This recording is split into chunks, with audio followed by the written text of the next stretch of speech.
And what a celebration it was, Brittany. Less than 7 months after being swamped by floodwaters, the Gaylord Opryland Resort officially reopened last Monday, and they spent the entire week celebrating.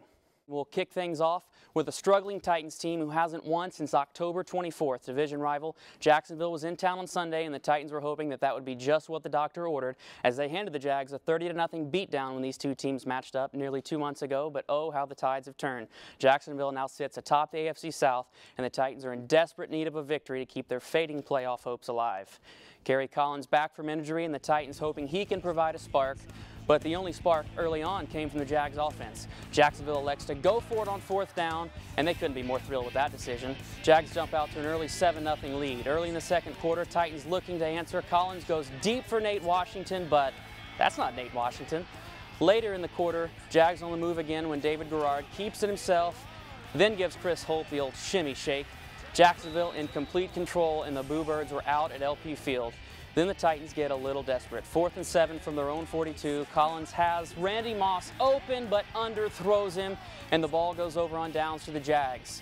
And then in the fourth quarter, too much Maurice Jones-Drew, a career day for the running back. And right here, you're going to see, he says to Michael Griffin, "Get off me!"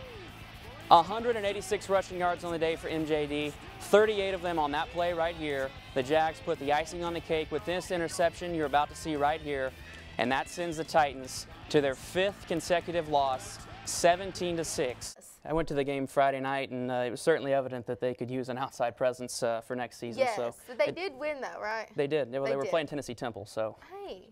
they should have won. So anyway, they'll be fun to watch next year. Mitch, tell us what happened in the sporting world over the weekend.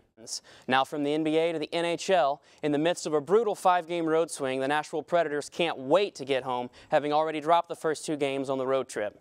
To find out the complete list of tornado shelters for each building on campus, visit our website at mtsunews3.com and click on articles. Since Proverbs doesn't have their own facility, they also have to count on their many volunteers to provide temporary foster homes for guys like this. And this marks the first time in school history that MTSU has received bowl bids in consecutive seasons. The Auburn Tigers were also looking for a bowl bid this past weekend, but they had a very specific bowl in mind, with a win in Saturday's SEC title game that would give the undefeated Tigers a berth in the BCS National Championship game.